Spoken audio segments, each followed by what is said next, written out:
നമസ്കാരം കുട്ടികളെ. ഇന്ന് നമ്മൾ അശാപൂർണ ദേവിയുടെ മാച്ച് ബോക്സ് എന്ന കഥയെക്കുറിച്ചാണ് ചർച്ച ചെയ്യുന്നത്. പ്രസഞ്ജിത് ഗുപ്തയാണ് ഈ കഥ ബംഗാളിയിൽ നിന്ന് ഇംഗ്ലീഷിലേക്ക് വിവർത്തനം ചെയ്തത്.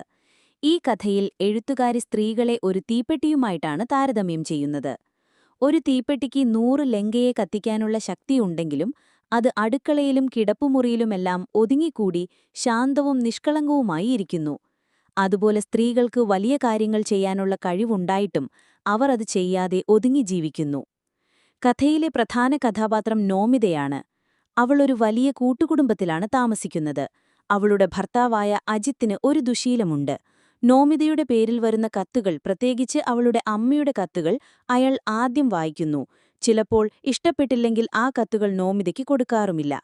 ഇങ്ങനെ ഒളിച്ചുവെച്ച ഒരു കത്ത് നോമിത കണ്ടുപിടിക്കുന്നിടത്താണ് കഥയിലെ പ്രധാന സംഭവം നടക്കുന്നത്.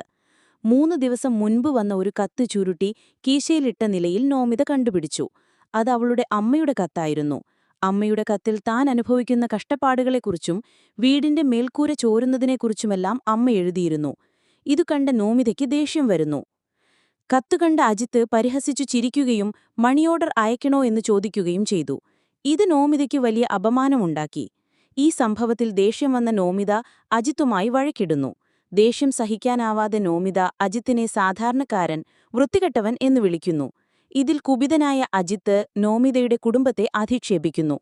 ഈ അപമാനം സഹിക്കാനാവാതെ നോമിത അജിത്തിന്റെ സിഗരറ്റിനടുത്തുള്ള തീപ്പെട്ടിയെടുത്ത് തന്റെ സാരിക്ക് തീയിടുന്നു. പെട്ടെന്ന് അജിത്ത് തീ കെടുത്തിയെങ്കിലും നോമിതയുടെ ഭാവം കണ്ട് അയാൾ ഭയന്നു പോകുന്നു. എന്നാൽ ഇതിനുശേഷം നോമിതയുടെ മരുമകൾ റീനി അവളെ താഴേക്ക് വിളിക്കുമ്പോൾ അവൾ ശാന്തിയായി താഴേക്ക് പോകുന്നു.